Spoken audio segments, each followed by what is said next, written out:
Good morning mga guwaps. For today's video, may ituturo pala ako sa inyo kung paano mag-delete ng may issue na photos, videos, or mga posts. Una, click yung profile. Click mo yung tatlong tuldok. Click ang activity log. Click mo yung your Facebook activity. Click mo yung post. Click mo yung your post, photos, and videos.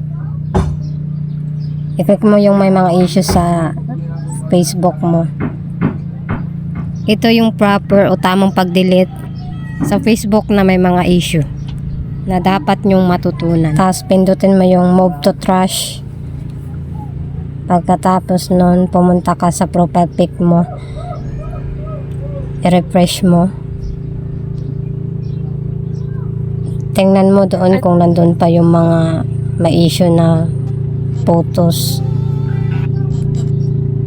So wala na mga guwaps. I hope na nakatulong ang videos na to mga guwaps. Maraming salamat.